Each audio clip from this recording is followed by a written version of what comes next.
Hello, students. Good morning. This is the slide where we stopped on Tuesday this week. So we were talking about some important terms we need to refer to, especially when we are observing at night.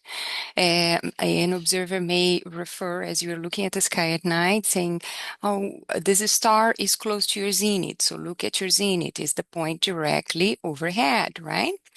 Um, so an astronomer may refer to another star at a certain position that is going to be they may say it is, look at your zenith and then move, say, 30 degrees along the meridian line. So this meridian line is this imaginary line connecting north and south and passing by the zenith. Okay, so that's the meridian line. The horizon, obviously, then it's all the points 90 degrees from the zenith. It's 90 degrees from the zenith all the way to the horizon. Any part of the horizon, right, makes 90 degrees. And finally, nadir is that point immediately opposite on the other side, say, of our planet to the zenith. This is a slide that makes more sense when you are in the classroom, right? So I'm going to skip it, but the point here is anytime you go observing at night, you want to understand the sky, you have to get your bearings, right? You have to know what are the cardinal points. You have to know where is north, south, east, west. So one of the easiest things for us to find is north, especially if we live in the northern hemisphere. We're going to look for the pattern of the Big Dipper in the constellation of Ursa Major, right? We're going to look for the asterism of the Big Dipper in the constellation of Ursa Major. And because these are really bright stars, we are also going to look for Polaris, or just following Dubhe and Merak, two stars in the Ursa Major. We can connect them, and they lead point towards Polaris. We're going to see that in the planetarium. Which is, remember, your class hasn't been in the planetarium yet. We'll be in the planetarium as soon as we can. So, finding north is going to be very important. And this is very much like a Girl Scout, Boy Scout thing, where once you find north, if you're facing north, then you know that your right hand will always be east and your left hand will always be west. Behind you is south. So knowing the cardinal points is always going to be very important. The wall in the back of our classroom, right when with the main entrance, when you enter the classroom, that wall is the north wall in our entire building of the Smithtown Science, right? And that's also the north wall in the planetarium. So, there are many ways for us to describe the coordinate of a star in the sky, right? One of the ways that you practice in your lab 3 will be, wow, almost 2 weeks from now. So your lab 3, you practice with a coordinate system called right ascension and declination. These are coordinates of stars in the celestial sphere, that imaginary sphere where we are projecting all the stars in the sky and the pattern of the constellations. So right ascension and declination will kind of look like, they're not the same, but it will be similar to latitude and longitude in our planet. Another system for us to describe the positions of stars in the sky is called the horizon system, also called the altitude azimuth system. These are two interchangeable ways of calling this other system of coordinates that we use to describe where a star is in the sky. Okay, so the right ascension declination, you're going to learn more on Lab 3. We'll refer quickly in the slides. Here I'm going to talk about this second type of coordinate system to find a star in the sky, which is the horizon system, also known as the altitude azimuth system. So the thing about the altitude azimuth system is that in this system, each observer on Earth has different coordinates for the same objects. So the right ascension declination, sort of like latitude and longitude, they are universal. No matter where you are, you're going to have that same coordinate for a star. But in this one, the horizon system, if you are standing on a if you are standing on a if you are on a building with a group of people looking up at the stars in the sky, you will all have the same horizon coordinates.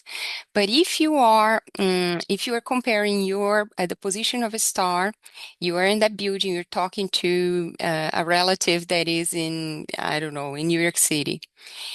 That difference in position between you here in Long Island, someone in New York City, means that that star in the sky will appear slightly in a slightly different position for that person in New York City than for you. So the horizon system is a coordinate system that depends on your really position on Earth. So it changes with your position on Earth. Right? The other system is going to be universal, won't change with your position on Earth, and you're going to see that later.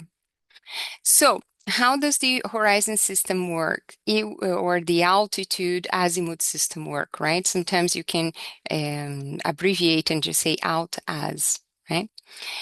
So it has two coordinates, like just like any X and Y, right? Two coordinates to describe where a star is going to be in the sky. The first coordinate we're going to talk about is this green line here, and it is going to be called the altitude. So you're going to see a star in the sky, and you're going to describe what is the altitude of that star in the sky above the horizon. The way you will describe that altitude is using angles. You're going to use angles. And you may ask, how am I going to measure these angles? Do I need to take a protractor as I'm observing something at night? No. So it turns out that using a hand can help give you an idea of what are angles in the sky. You need to stretch your arm. So only do these measurements when you are at your hand is at stretched arm's length, right? So then one finger will be about the size of 1 degree. Okay. And then the open stretched hand from the thumb to the little finger will be about 20 degrees. A closed fist is about 10 degrees.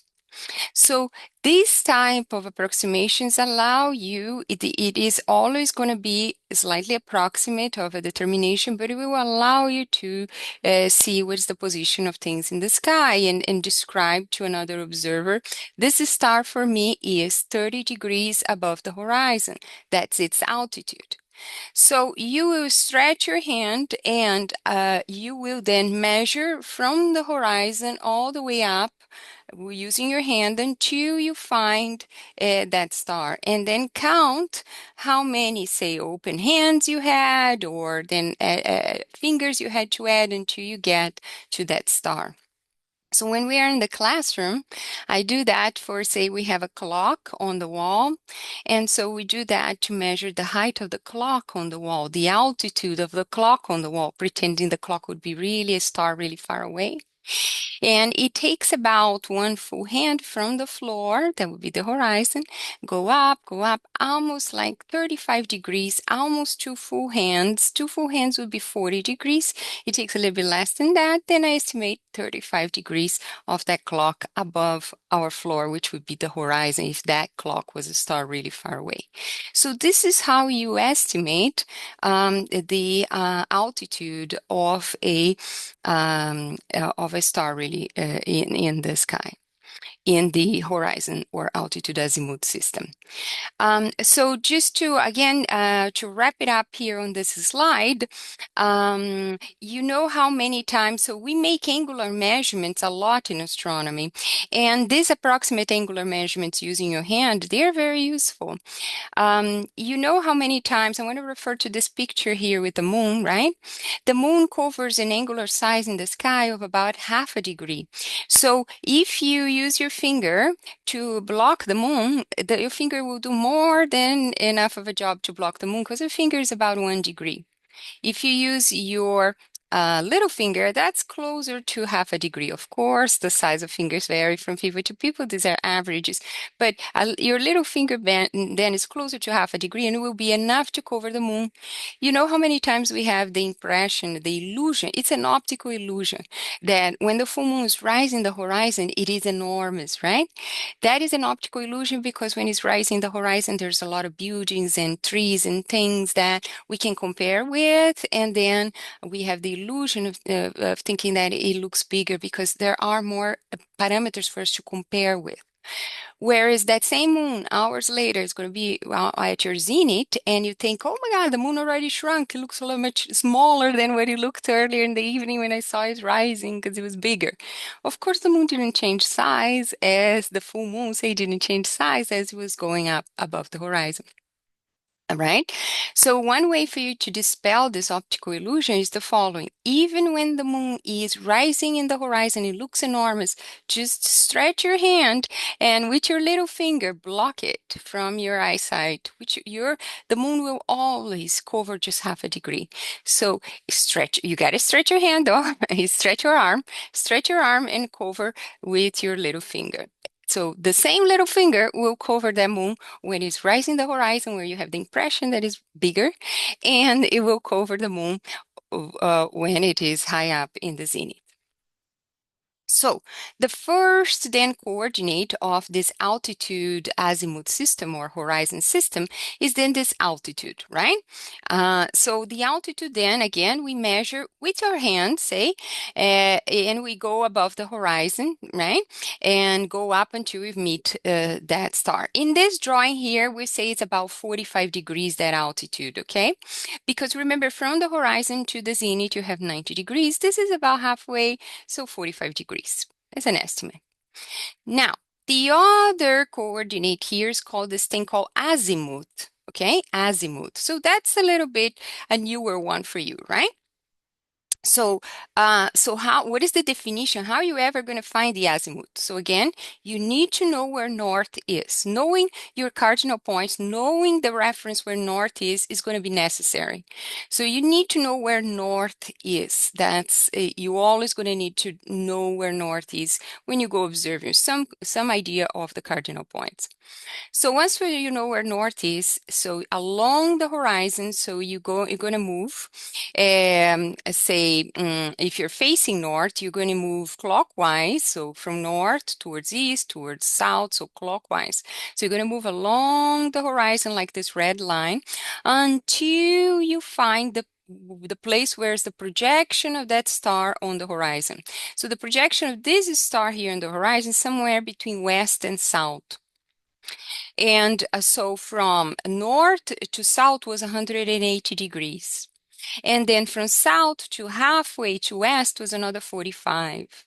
So 180 plus 45 gives the 225 that you see written here for the coordinate of the azimuth. Okay, so you get used to it. You will also practice the horizon coordinates in a lab. Lab 4 will have more of that as well.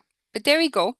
So we've been seeing in the past classes little tools that, such as we saw the definition of constellations, definition of asterism. We saw how the stars change in the sky during the year, right? The constellations will change during the year, except for the circumpolar constellations, which are always above the sky, right? So we can always see when you are in northern or southern latitudes. There are some constellations that will never rise or set. We always see them. But otherwise, the other constellation, other stars will change throughout the year because as we're traveling around the sun, we see different parts of the universe throughout the year, right? And so we are referring to lots of little tools that we're going to need moving on. So when we are observing, say at night, etc., and with an astronomer, and they refer to a star for you to find in the night sky, which you're without any telescope, right? Without any binoculars, they just point and you look. And just using degrees is enough, right? We use the estimate of how high something is in the sky using your hand and measuring degrees and doing that, what can be an approximate altitude azimuth coordinates, right? Now, when you are, however, observing with a telescope, it can be a lot more precise. So then, instead of just describing a position of a star within a degree, that is too rough of a, that's not precise. So then when you're using a telescope, and that's what we see many times when we see pictures from James W. Space Telescope and all, they're going to tell us the size of something. Remember in the first class, they tell us the size of something in arc seconds or arc minutes. Remember the first picture I showed you in the first class? That was from James Webb Space Telescope. That was the equivalent of a grain of sand, right? At a stretched arm's length. So that angular size projected in the sky, that was that picture, grain of sand.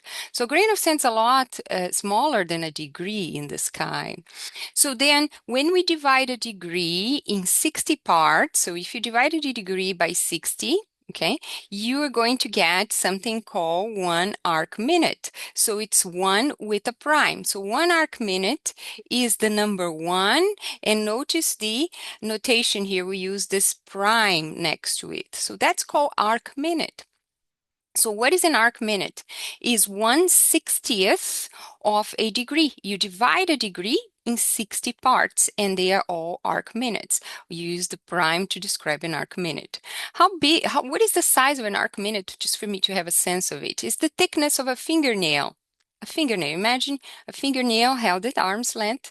That will cover a size of a grain of sand or about a um, a fingernail, the thickness of a fingernail. Now, furthermore, sometimes we can be often even more precise with that, with using telescopes. So if you now divide the 1 arc minute into another 60 parts, you're going to get something called 1 arc second. So what is 1 arc second now? And notice what is the notation now is the double prime. 1 arc second now is the arc minute divided by another 60 parts, okay? So that's then another 60 parts you get the arc second. So it's the thickness of a strand of hair held at arm's length. So it's going to be a strand of hair that's an arc second, okay?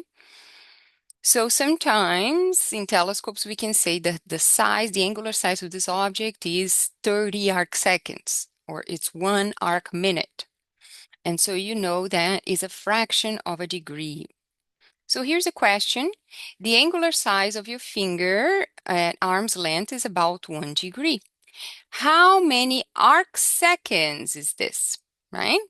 So would it be 60 arc seconds? Would it be 600 arc seconds? Or would it be 3,600 arc seconds? Remember we talked about that in 1 degree. In 1 degree, you have contained in it, you have 60 arc minutes, right? Inside each arc minute, you have 60 arc seconds, right? So if you're confused about the word arc minute, arc second, just think of minutes and seconds. Sometimes people even stop saying arc and just call it minutes and seconds. So you know that 60 minutes, right, is hopefully you know, is 3,600 seconds, right? Because in each minute you have 60 seconds. So you do have to multiply 60 by 60 to get the number of, say, seconds in a minute, right? In 60 minutes. So anyway, hopefully you're understanding. You can go back and look at this picture here. And so in 1 degree, then you're going to have 60 times this, right? This 60, this is just 1 arc minute. So you 60 times that. So the correct answer is 3,600 arc seconds.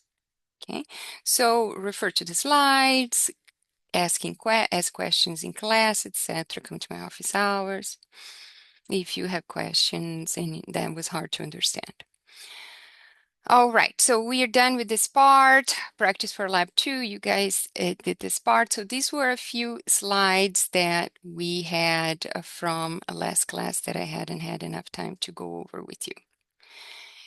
So here is another important little tool that we're going to need moving on this semester is many times we talk about how bright a star looks in the sky, right? And what does that mean? Does it mean a brighter star? Is it a bigger star? Is it a more massive star? Or is it just a actually very small star? It's just that it's really close to us. So let's talk about this issue of the difference between the words luminosity and the word brightness as or apparent brightness. Okay.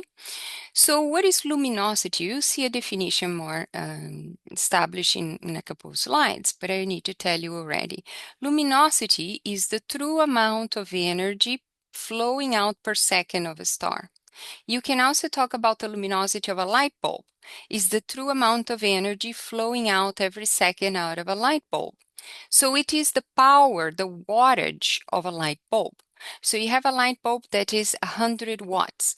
Watts is energy per second. That's what the unit watt and wattage are, is a unit of power, energy flowing per second, power. So luminosity is the amount of energy really being produced inside that star and flowing out of it every second. So we will see that luminosity really depends on the how furiously that star is. To be a star, you are doing nuclear fusion in your center. And the light of stars and the luminosity, the energy of stars depend on the nuclear fusion happening in their center. Stars will more furiously do nuclear fusion. They will do a lot more nuclear fusion the more massive they are. The bigger, the more massive the star is, well, not necessarily bigger, but more massive a star is, it means that more furiously it will be consuming doing nuclear fusion inside and then producing more energy. So luminosity, as we'll see, is really related to the mass of a star. Okay. So, and that is not something we know. When we look at stars in the sky, you don't immediately know their mass. So then it's hard to, of course, judge how much light they're emitting, right? And how much energy they're really emitting if you were standing next to them. Now, what is this apparent brightness, right? How it appears brighter. So apparent brightness now, it is your perception of, right, of that energy, the amount of energy that actually reached your eye. So not all the energy from the star will actually reach your eye. So you're always going to see it, the way you perceive it, the brightness is then just a fraction of what the luminosity truly is. So let's talk about this question here. It's talking about our sun that is right next to us, and its closest star to our sun is actually Proxima Centauri is in a system. The system is Alpha, we call the Alpha Centauri system. Alpha Centauri is the biggest star, is actually a triple star system. So anyway, so the closest star to us, we saw in a slide in previous classes, is the Centaurus in the Centauri system, and it is 4.2 light years away from us. It was probably formed the same nebula as we all formed, and then it went out in its merry way, right? So Centauri, the Centauri system is then the closest star system to our sun, to our solar system, and is 4.2 light years away. All right. Centauri, the Centauri system, well, specifically Centauri A and Alpha Centauri and the Sun, they are of the same temperature and they have about the same mass. I know here I'm showing them one slightly bigger than the other, but this is practically the same size. We had a slide a few classes ago when I was showing Betelgeuse in Orion and how it's so much bigger than our sun, or Rigel, also in the constellation of Orion, the star Rigel, how it's much, much bigger than our sun. So this is really we consider being the same size of our sun. So what it means is that these two stars really have the same mass. Okay, roughly they have the same mass. So they are doing the same essentially nuclear fusion rate inside in their core. They are shining essentially with the same amount of energy flowing out of them per second, with the same amount of true luminosity next to them. So they are like two light bulbs of the same wattage, like two 100-watt light bulbs. If you put them next to each other, they will look the same. Now, which one, however, between the Sun and Alpha Centauri appears brighter, right? Our Sun is right next to us. We know it's big, it's the biggest influence in our whole solar system. Alpha Centauri, if you look in the sky at night, just looks like a dot. So, which one will appear brighter, right? So, hopefully, this is very easy to figure out. It will be our Sun, right? So, so these are two different things then. How much energy the a star is really producing and emitting in all in three dimensions through space, and how much actually just gets to us, the brightness. Okay, so these are two different things. Just to highlight to you, the Centauri system is actually a triple star system. Okay, there are three of them. And Offset is the biggest. So when we look at it with a small telescope, we're only going to see one dot. These three stars are so close to each other, we only see one dot. You need a much bigger, say, a space telescope to start separating this into three stars. To be very strict, strictly speaking, Proxima Centauri is actually the closest one to us in this triple star system. Okay. Anyway, so moving on. So what is the definition then of luminosity again? So it's the amount of power, energy per second that a star radiates, right? And so what is power, energy per second, and the unit is watts. So we're going to see very soon that the way astronomers actually refer to luminosity many times or apparent brightness, instead of talking about luminosity and apparent brightness all the time, although those are the physical measurements that we make, we use a scale, we use a different scale to talk about luminosity very often, and it's called a magnitude scale. So I'm just saying, highlighting, planting the seed of that idea already, that luminosity is going to be related to something called absolute magnitude, which we'll call with the bigger letter M. And what is apparent brightness? Now, it is the amount of starlight that actually reaches us here on Earth. So it's going to be related to something called the apparent magnitude, so as opposed to the absolute magnitude, and we're going to give the small letter m for that. So what is the unit of this apparent brightness? Now, it's going to be power, but now is the power divided by square meter. So it's watts per square meter. So see, the apparent brightness is just the part of the luminosity, the part of all the energy that stars radiating in three dimensions that actually gets to us. That only that little part that actually gets to us. Okay. All right, so another little picture, right? So the light that is emitted by the star, it propagates in three dimensions. That's its true power, right? It's true power. It's through luminosity, right? It's through luminosity. And that goes out in three dimensions, right? And that is it with the units of watts. Okay, it's through dimension. It's through luminosity. Now, the part only, do you see all those rays of light? Only a few of them will reach us on Earth. Do you see only a few rays reach us on Earth?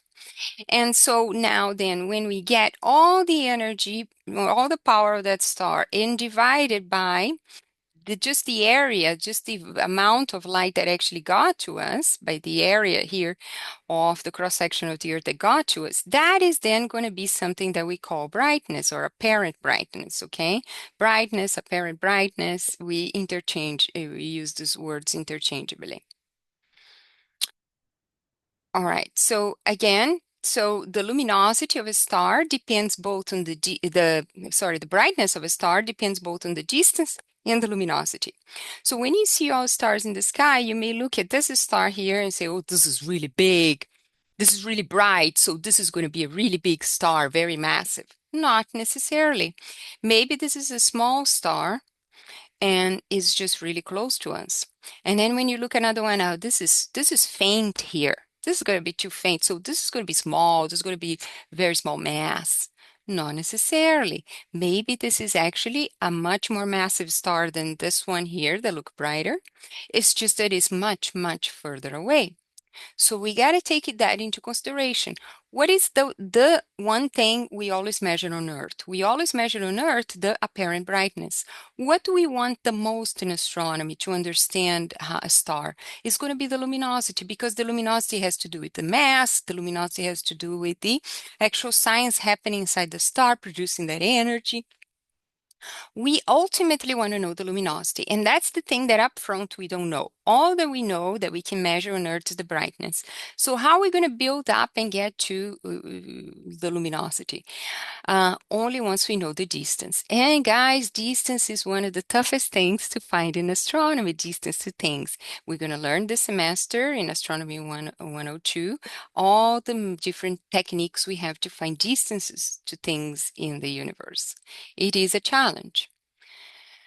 So again, the brightness of a star depends both on the distance and the luminosity, right? And here finally you're given an equation. So how does the brightness or apparent brightness, you can interchangeably write as apparent brightness, okay? So how does the apparent brightness and the luminosity mathematically relate to each other? This way. So it will be apparent brightness will then be the luminosity divided by 4 pi. Pi is that constant 3.14 times the distance squared, the distance to a square, right? So the luminosity, energy per second in watts passing through each sphere is the same. So here's the magenta sphere down here. This is sort of a lilac sphere, and then the blue sphere. The energy flowing out has to be the same. There's conservation of energy in our universe. But as we are going out, we are spreading that energy that was flowing through just one square. Now, later, we're spreading that same energy into 4 squares. And then later, we're spreading that energy into 9 squares. So every square here that is actually the same size from the beginning, okay, believe me, it's the same size, is then essentially as we travel out receiving less of that energy. So it looks dimmer and dimmer, less the apparent brightness is decreasing, right? So the apparent brightness then drops with distance. As you increase the distance, the brightness goes down. It gets fainter and fainter, the object, right? But we know truly the amount of energy it is emitting originally, and if you're standing next to it, remains constant. That's the luminosity. So the apparent brightness of a star is often measured in this scale called the magnitude scale in astronomy, right? And the apparent magnitude specifically receives this symbol of little m, okay?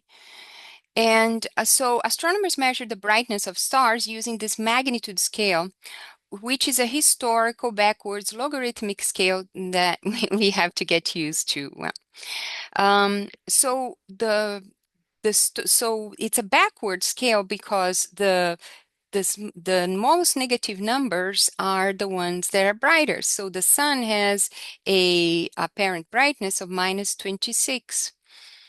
So minus 26 means something brighter than 5 or 10 or 30. So as you go to positive numbers, you're actually going towards fainter stars. The limit, this is important to know, the limit of the naked eye, what we can see with the naked eye, is the apparent magnitude 6. So when m is equal to 6, that's the limit of what we can see with the naked eye in this logarithmic scale, okay? So it is related to the apparent brightness. I'll show you the equation, how the apparent brightness relates to this little m very soon, but it's a logarithmic scale and we're never going to ask you to do the math here in Astronomy 102, but I'll show you the connection. So this is a historical scale because what happened is, since ancient times, the Greek time of the ancient Greeks, they looked at a star, I think it was Vega in the constellation of Lyra. We will have that constellation in the planetary test this semester. When we go in the planetary, you see that. So Vega is the brightest star in the constellation of Lyra. And Vega is very bright in the summer sky, and is one of the brightest stars in the summer sky. And so they looked at Vega and said, "Oh, this is magnitude 1 star. So bright, we're going to say it's magnitude 1. It's first class, first class." And then everything else that they could see right then it looked dimmer, then look less, look fainter than Vega, and say, "Oh, so this is class 3, this is class 4, this is class 6." So as we go lower in that order of magnitude or that class, right, it kind of makes sense. As you're going down in the class, things are dimmer, and first class is the brightest. But then, of course, as the year goes by, you clearly see, okay, there are things actually brighter than Vega in the sky.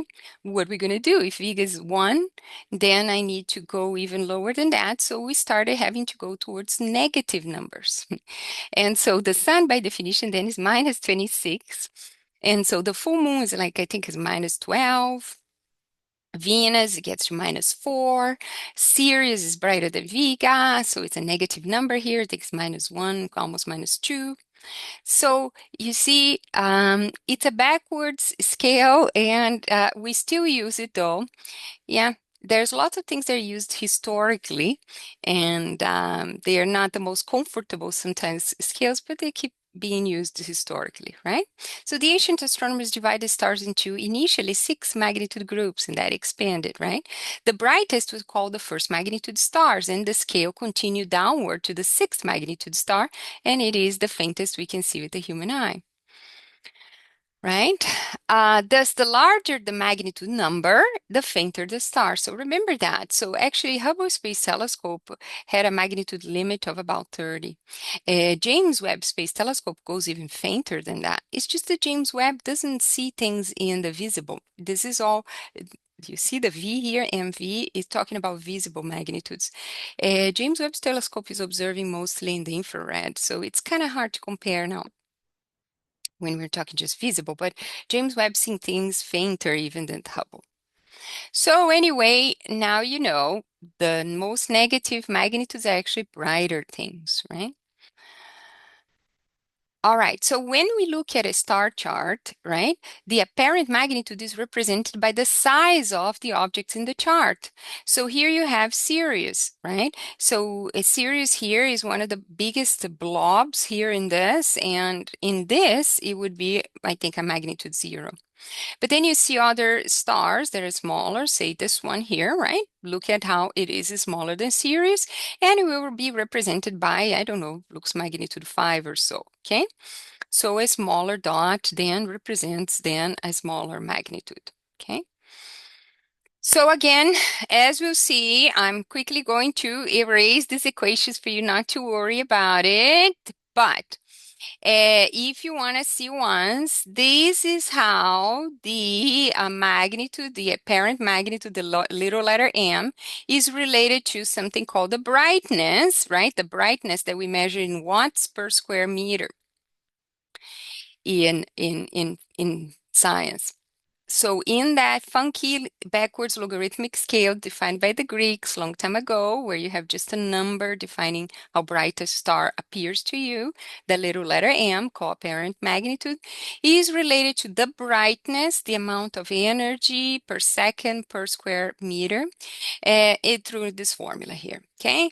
Likewise, we can do a formula like that, talking about the absolute magnitude. So the absolute magnitude now is related to the luminosity, big letter, uppercase letter M, and the little, so we can have that magnitude scale, not just for the apparent brightness, but also for the luminosity.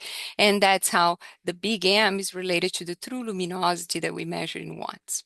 Again, you do not need to worry about these formulas, okay? So I'm not going to ask you in a test or so for you to worry about these formulas. All that you need to do is to remember that, well, as we go, so order magnitude 1 is, say, brighter. And as actually you go down to numbers, different numbers go up to different lower number, fainter numbers of magnitude, you actually are making something be 2.5 times dimmer, and another 2.5 times dimmer, another 2.5 times dimmer, so that at the end of the day, the difference in brightness, between, so the difference in brightness between a um, between a one order magnitude 1 star and an order magnitude 6 stars is that an order magnitude 1 is going to be 100 times brighter than an order magnitude 6. That's an easier number to remember. Between the faintest ones you can see in the sky, star in the sky and order magnitude 1, you got something that is 100 times actually brighter, 100 times more energy actually coming to your eye. All right, so I'm going to stop, break down this class here. There's going to be a part two to this so that we break it down a little bit. And so watch the part two. It's going to be quick. We are almost there, okay? So search for part two.